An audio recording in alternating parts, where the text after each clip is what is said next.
What's up, guys? Welcome back to News for You, where we're always on form to inform, bombarding with no warning. My name is Tracy. Let's get into today's show. In the headlines, more money for KCCA, Uganda's fight against terrorism financing, Tshisekedi condemns US rebels, social media regulation in Uganda. Let's get started. Following the recent floods in Kampala, KCCA has requested 800 million Ugandan shillings to improve the city's drainage system after the recent rains caused loss of lives as well as property. The funds will be used for a comprehensive renovation of the city's drainage system, basically to avoid future disasters.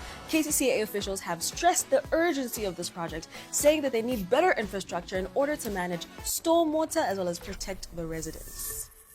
800 billion is a lot of money, guys. A lot of money. If they get it, I hope that they use it effectively.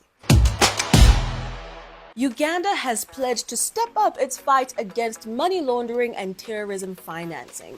During a high-level meeting in Kampala, Ministry of Finance official Ramadan Gobi basically stressed the growing risks of financial crimes and assured that Uganda is taking the steps to fight this, and they're going to introduce new laws, and they're also going to be working with international bodies in order to combat these financial crimes. The government plans to improve training, boost partnerships, as well as stay ahead of potential risks like cryptocurrency crime. Officials emphasize the need for innovation and a strong political will to protect Uganda's financial system. I hope that we actually see an improvement and that this is actually going to reduce. Let's pray that they actually do strengthen the laws and work well with international bodies to ensure that our finances, our hard-earned finances, are protected. DRC President Felix Tshisekedi has downgraded the death sentences of 3 U.S. citizens down to just life imprisonment.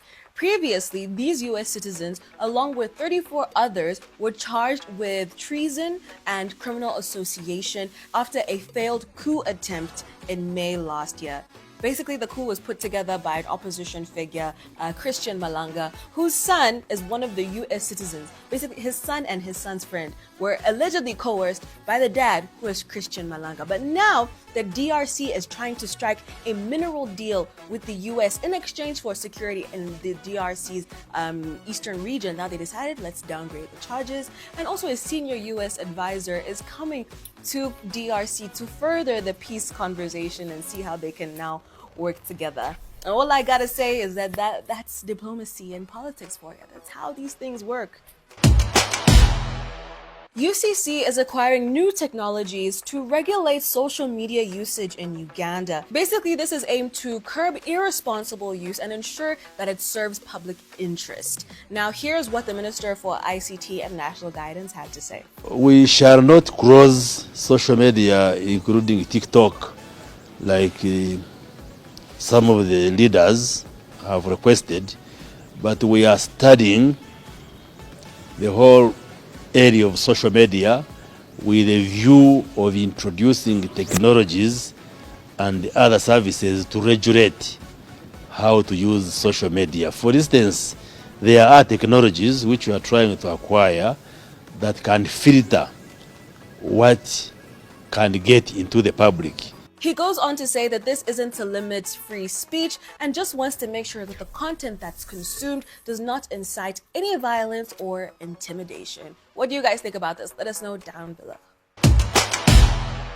And that is a wrap for today. As always, do comment down below. Let us know what you thought of the show. Leave a like and obviously subscribe. And I will see you in the next episode. Bye.